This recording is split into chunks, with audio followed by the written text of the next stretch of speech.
Hey everyone, welcome back to the channel.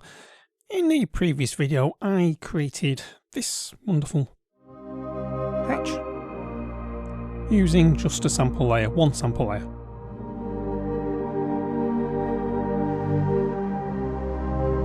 And if you wanted to know how to create that patch, just follow the link going across the top. That will take you to the first part of this tutorial. Now, I would like to thank everybody for the feedback on that little sort of sound design tutorial. It was very humbling to hear some of the comments, and one of them asked if I would progress this even further, and then I got quite a few more emails asking me could I progress this into more layers. So here we are. We're going to progress this and build this sound even further.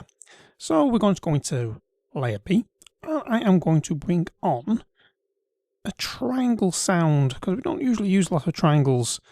So we're going to go for the JP 8000 triangles, so it's a bit of a softer sound.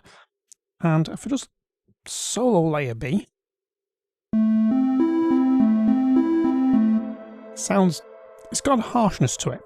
But what I want to do is soften that harshness by bringing the shape to around, round about there. I'll do nicely. Because I want a bit of a buzzy quality to it.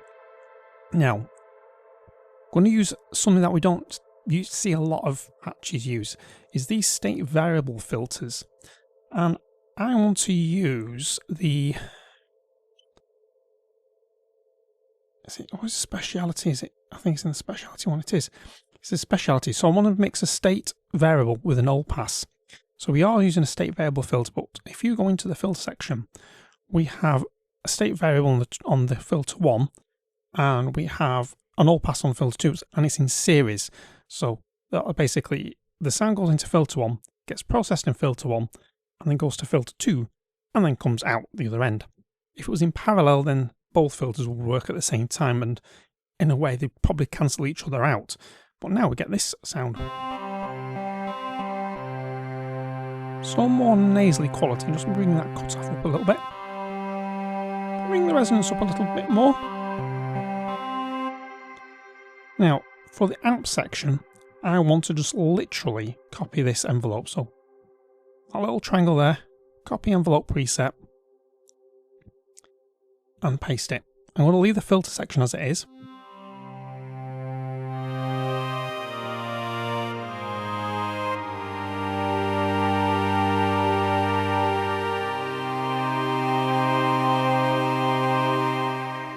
Now, what I want to do is add LFO2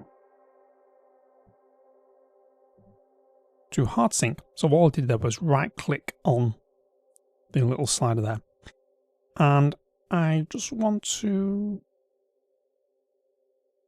in actual fact, all I need to do is move that up a bit, and the timing will be about right, I think.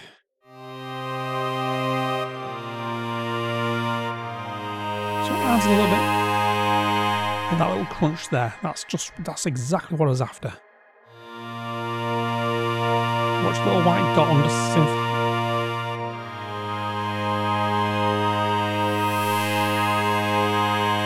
So that little white dot, that's basically moving the slider forward a bit. So that is the B layer done. And when I mix that with A, we get this sound.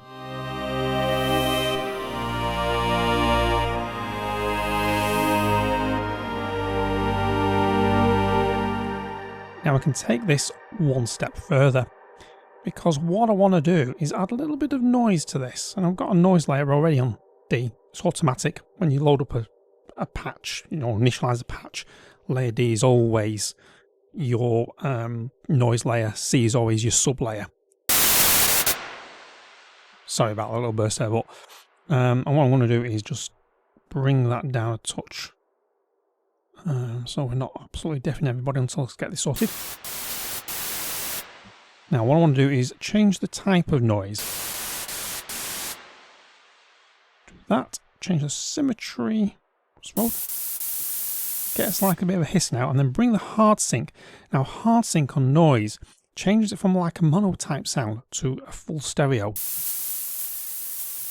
Notice the difference there? So So it's an interesting effect what it does. And what I want is another state variable filter. I'm going to use Juicy. And I think I'm just going to wang open the resonance fully. And I'm going to copy that envelope because it's already remembered the envelope we did for the amp.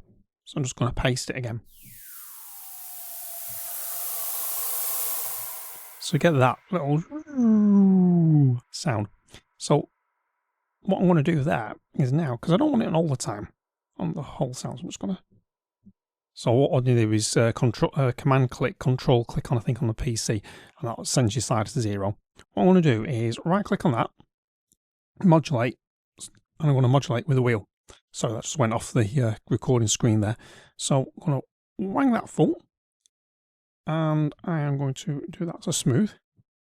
So at the moment you don't get any sound. As I bring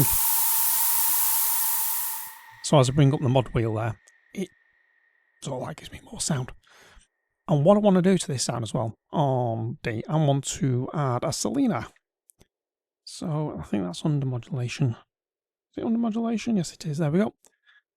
I'll have it at full. Yeah, default settings are fine.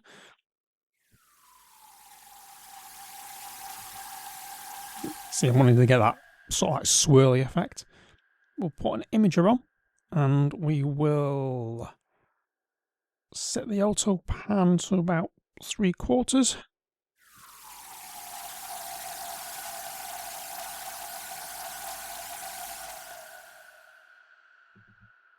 Now, what I want to do now is just, this is what it sounds like a lot.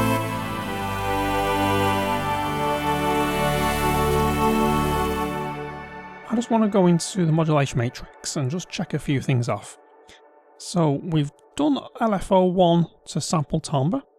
We've done the wheel to cut off on layer A, so that's done. On layer B, we've got an LFO2 to the synth hard sync, and we've got the wheel. This is what I want to do. I knew there was something I needed to do. If I right click on that one and go modulate with wheel, I want to do. So now that opens the filter for.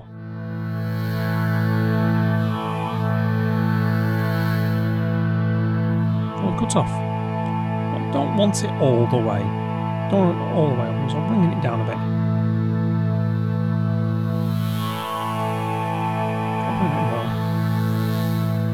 That's fine, that's beautiful.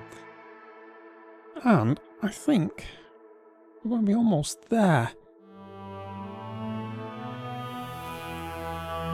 Now, let's thicken this sound a bit more actually. Let's put some Unison on.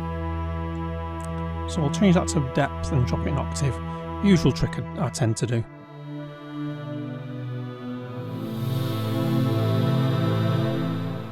And there we go.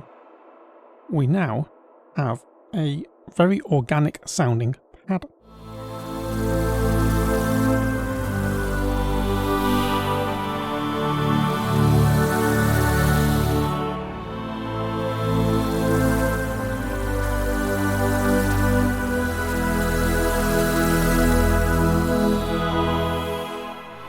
So this is how I go about programming pads. So the pads you hear in my packs for Omnisphere are all built around this same logic of movement, because static pads are boring, but Omnisphere allows you to do an awful lot to make it very interesting pad sounds. So if you do like this type of video, please do comment below. Let me know your thoughts. Did you enjoy this tutorial? Did you learn something new? What else would you like to see about sort of like sound design and how to create patches within Omnisphere? And remember, do subscribe to the channel. Your support does mean the world to me, and it just keeps me going. It just gives me the sort of like the momentum and the encouragement that what I'm doing is truly helpful to you all. So until next time, stay creative, stay sonic, and I will catch you in the next one.